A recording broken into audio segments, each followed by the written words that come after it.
सबका स्वागत है सोलो लेवलिंग के एक और नए एपिसोड में। और आज मैं आप सबको सोलो लेवलिंग का सीजन 3 का एपिसोड 8 एक्सप्लेन करने वाला हूँ। और हम सबने पहले के एपिसोड में ये देखा था कि संग फाइनली 100 फ्लोर में पहुंच चुका है और संग के सामने 100 फ्लोर का डीमन किंग आ जाता है। और अब इसके आगे तो हमें स्टार्टिंग में ये दिखाया जाता है कि ईसल बहुत ज्यादा डरी हुई होती है और वो मनी मनी ये कहती है कि मैंने डीमन किंग ब्रेन को फर्स्ट टाइम देखा है। और यहाँ संग भी मनी मनी ये कहता है कि इसकी एनर्जी इतनी ज्यादा है जिसकी वजह से ईसल भी इसकी पावर को सेंस कर पा रही है और उसके पास एक ऐसा बीस्ट है जो उड़ सकता है और इसलिए ये चीज बहुत ज्यादा अनोइंग होने वाली है। और इस बीस्ट का नाम कैसलिन होता है। और यहाँ संग उस बीस्ट को देखने के बाद ये कहता है कि ये बीस्ट एक वाइवन है और ये ईसल के और उसके बाद ये फर्स्ट नॉन डीमन क्रीचर है जो मैंने इस डीमन क्रिस्टल के अंदर देखा है। और अगर ये वाइवन डीमन नहीं है तो शायद मैं इसकी शैडो को एक्सट्रैक्ट कर सकता हूँ। और दूसरी साइड डीमन किंग अपनी एबिलिटी अलार्मी का यूज करता है और इस एबिलिटी से ढेर सारे गेट खुलने लगते हैं और इन गेट के अंदर से ढेर सारे डीमन समन हो रहे होते हैं। और इस जगह में डीमन नाइट और डीमन जनरल भी समन होते हैं और इस जगह में बहुत सारे डीमन एक जगह में इकट्ठा हो जाते हैं। और यहाँ संग मनी मनी ये कहता है कि जो नाइट और जनरल है वो एक ए क्लास मॉन्स्टर है और उस जगह में ऐसे 1000 मॉन्स्टर है।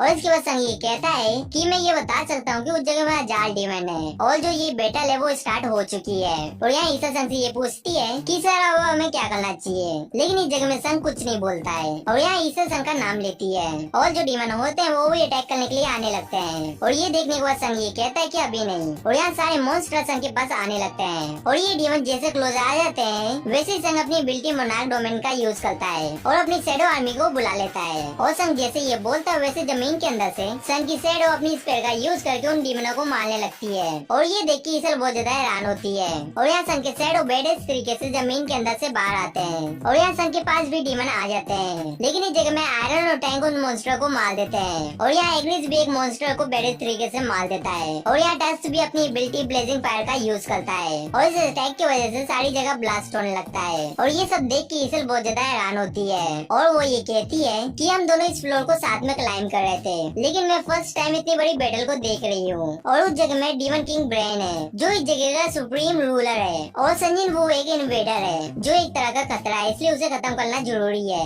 लेकिन सवाल ये है कि मुझे किसकी साइड लेनी चाहिए। और दूसरी साइड डीमन किंग अपने मुंह से लाइटनिंग अटैक करता है, लेकिन डीमन किंग इस अटैक को आसमान के ऊपर करता है और यहाँ आसमान से लाइटनिंग नीचे गिरने लगती है और संग तुरंत ही ईसल को आके बचा लेता है। और यहाँ संग मनी मनी ये कहता है कि ये कोई नॉर्मल लाइटनिंग नहीं है और ये लाइटनिंग किसी को भी लगेगी तो वो स्टन हो जाएगा और इस अटैक का जो इफेक्ट है वो पूरे एरिया में फैला हुआ है। और अगर मैंने इस अटैक को जल्दी ब्लॉक नहीं किया तो मेरे शैडो सोल्जर मारे जाएंगे और जो मेरा माना है वो भी बहुत जल्दी खत्म हो जाएगा। और इसलिए संग बिल्डिंग में जंप करके वाइवन के पंख में अटैक करता है, लेकिन यहाँ डीमन किंग अपने शॉट से उसके अटैक को ब्लॉक कर लेता है। और यहाँ डीमन किंग संग के ऊपर अपनी शॉट से अटैक करता है जिससे संग बहुत तेजी से जमीन में जाके टकराता है। और यहाँ संग ये देखता है कि डीमन किंग उसके ऊपर लाइटिंग अटैक करने वाला है और यहाँ डीमन किंग संग के ऊपर एक बहुत पावरफुल लाइटिंग अटैक करता है, लेकिन सन उस जगह से उठ के दूर भागने लगता है। लेकिन डीमन किंग उसके ऊपर लगातार लाइटिंग अटैक करते रहता है और यहाँ संग भागते हुए मनी मनी ये कहता है कि उसका अटैक इतना तेज है जिसकी वजह से वो मुझे लग ही जाएगा और जो मेरी रोब है वो इस अटैक को प्रोटेक्ट नहीं कर पाएगी। लेकिन यहाँ संग ये देखता है कि एक फायर अटैक डीमन किंग के अटैक में टकराता है और ये अटैक टस्क ने किया होता है। और यहाँ टस्क का अटैक इतना ज्यादा पावरफुल था कि वो डीमन किंग के अटैक को पीछे करते जा रहा था और यहाँ टस्क का ये फायर अटैक डायरेक्ट जाके उस वाइवन के पंख में लगता है। और दूसरी साइड संग ये कहता है कि अच्छा मैंने उस ऑर्ब को टस्क को दे दिया था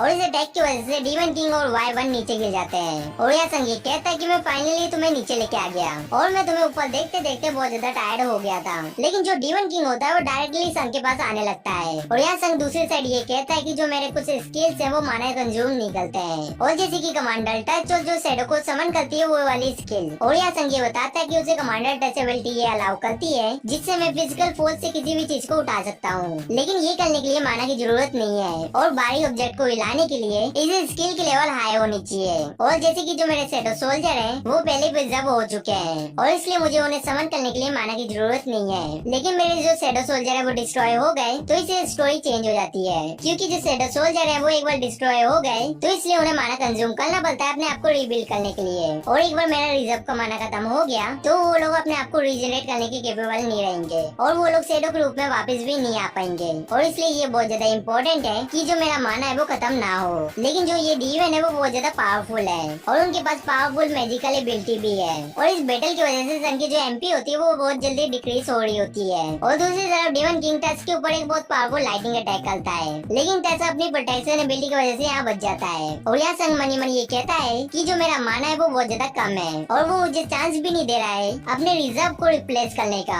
और यहाँ संग की जो एमपी होती है वो नीचे गिरती जा रही होती है और संग ये बताता है कि उसके हाई रैंकिंग के शैडो डिस्ट्रॉय हो गए तो वो लोग अपने आप को रीजनरेट करने के लिए बहुत ज्यादा माना कंज्यूम करेंगे और मैं अपनी शैडो आर्मी की मदद के बिना इससे मैं फाइट नहीं कर सकता और मेरा माना खत्म होने से पहले मुझे ये बैटल जीतना होगा। लेकिन दूसरी साइड आयरन अपने वेपन का यूज करके डीमन किंग के ऊपर अटैक करता है, लेकिन डीमन किंग अपने पंच से उसके वेपन को तोड़ देता है और अपनी सोर्ड को टैंक के फेस में बचा देता है और इससे टैंक पूरी तरह से डिस्ट्रॉय हो जाता है। लेकिन इसके बाद तुरंत ही एग्रिस आ जाता है फाइट करने के लिए और एग्रिस अपनी सोर्ड से डीमन किंग के ऊपर अटैक करता है, लेकिन डीमन किंग अपने हाथ से उसकी सोर्ड को पकड़ लेता है और तुरंत ही उसके ऊपर लाइटिंग अटैक कर देता है और इस जगह में एग्रिस भी डिस्ट्रॉय हो जाता है। और यहाँ संग एग्रिस के डिस्ट्रॉय होने के बाद डायरेक्टली डीमन किंग के ऊपर अटैक कर देता है, लेकिन यहाँ डीमन किंग संग के क्रिटिकल अटैक को ब्लॉक कर लेता है और यहाँ संग ये देख के बहुत ज्यादा हैरान होता है कि उसका क्रिटिकल अटैक इसने ब्लॉक कर लिया और इसके बाद सीधा डीमन किंग संग को पकड़ के उठा लेता है और डायरेक्ट संग के ऊपर अपनी सोर्ड से अटैक करता है, लेकिन एग्रिस और टैंक उसके सोर्ड को ब्लॉक कर देते हैं और यहाँ संग इस मौके का फायदा उठा के अपने डेगर से डीमन किंग के ऊपर स्टेप कर देता है और यहाँ एग्रिस डीमन किंग के हाथ में अपनी सोर्ड को फंसा देता है और इस जगह में डीमन किंग को बहुत ज्यादा गुस्सा आता है और इसलिए वो बहुत तेजी से चिल्लाता है और डीमन किंग के चिल्लाने की वजह से इतनी पावरफुल शॉक वेव बनती है जिसकी वजह से संग दूर जाके फेंकाने वाला होता है, लेकिन इस जगह में संग रुक जाता है और यहाँ संग ये देखता है कि डीमन किंग ने भी अपने डेगर निकाल लिए हैं और यहाँ संग भी अपने डेगर लेके फाइट करने के लिए तैयार हो जाता है और पूरी तेजी से डीमन किंग के पास जाने लगता है अटैक करने के लिए और यहाँ डीमन किंग अपने डेगर से संग के अटैक को ब्लॉक करता है और उसके बाद डीमन किंग लगातार संग के ऊपर अटैक करने लगता है और यहाँ संग उसके अटैक को ब्लॉक करके उसके ऊपर डायरेक्ट अपने क्रिटिकल अटैक करने लगता है और यहाँ संग और डीमन किंग अपने डेगर से लगातार एक दूसरे के ऊपर अटैक करते जा रहे होते हैं और यहाँ डीमन किंग संग के ऊपर बीच में लाइटिंग अटैक कर देता है और यहाँ संग अपने डेगर का यूज करके उसके अटैक को ब्लॉक करता है और इसके बाद अपने डेगर का यूज करके उसके अटैक की डायरेक्शन को चेंज कर देता है और यहाँ संग अटैक को डायरेक्शन को चेंज कर देता है, लेकिन उसके हाथ से उसके दोनों डेगर फ्लिप हो जाते हैं और यहाँ संग ये नोटिस करता है कि उसके दोनों ब्लेड उसके हाथ से जा चुके हैं और यहाँ डीमन किंग भी संग के ऊपर अपने डेगर से अटैक करता है, लेकिन संग उसके दोनों हाथों को पकड़ लेता है और यहाँ संग मनी मनी ये कहता है कि जो इसकी स्ट्रेंथ है वो बहुत ज्यादा है और यहाँ संग ये भी कहता है कि इसके पास इन्फिनिटी अमाउंट माना है क्या और संग जैसे ये बोलता है वैसे डीमन किंग एक को लाइटिंग अटैक करने वाला होता है, लेकिन इस जगह में डीमन किंग को एक वेपन आके लगता है जिसकी वजह से वो अपनी लाइटिंग अटैक नहीं कर पाता और यहाँ संग ये देखता है कि ये वेपन ईसल ने फेंका होता है और इस जगह में ईसल बहुत ज्यादा डरी हुई होती है और यहाँ डीमन किंग भी तुरंत ही ईसल की तरफ देखने लगता है और यहाँ संग मनी मनी ये कहता है कि ये मेरा चांस है और यहाँ संग अपनी कमांडर टचेबिलिटी का यूज करके डीमन किंग के दोनों हाथ को काट डालता है और ये देख के डीमन किंग भी बहुत ज्यादा हैरान हो जाता है और यहाँ संग ये कहता है कि तुम्हें खत्म करने का टाइम हो चुका है और संग ये बोल के डायरेक्ट उसके हेड में एक बहुत पावरफुल पंच मारता है और ये पंच की पावर इतनी होती है जिसकी वजह से डीमन किंग का जो हेड होता है वो अलग ही हो जाता है और ये देख के ईसल भी बहुत ज्यादा हैरान होती है और वो संग का नाम लेके उसे बुलाती है और यहाँ संग को ये नोटिफिकेशन आता है कि उसने डीमन किंग को डिफीट कर दिया है और यहाँ संग को ये भी नोटिफिकेशन आता है कि उसने ब्रेन की सोल को ऑब्टेन कर लिया है और यहाँ संग का जो डीमन सोल को कलेक्ट करने का क्वेस्ट था वो भी कंप्लीट हो जाता है और यहाँ ईसल खुश होते हुए संग के पास आने लगती है और यहाँ संग नीचे बैठ के ये कहता है कि ईसल तुम अपने फादर को जाके ये बताओ कि जो डेसिस क्लैन है वो नंबर 1 है और यहाँ ईसल संग को ये कहती है कि सर उसकी क्लैन का नाम रीडुडू है और यहाँ जो संग की लेवल होती है वो भी 97 हो जाती है और ये एपिसोड यहीं पे खत्म होता है और अभी तक आपने वीडियो को लाइक और चैनल को सब्सक्राइब नहीं किया है तो वीडियो को लाइक करके चैनल को सब्सक्राइब कर लो और आप सबको एनिमे से रिलेटेड कोई सवाल मुझसे पूछना है तो आप कमेंट में पूछ सकते हो और हम सब मिलेंगे किसी नेक्स्ट वीडियो में। सायोनारा।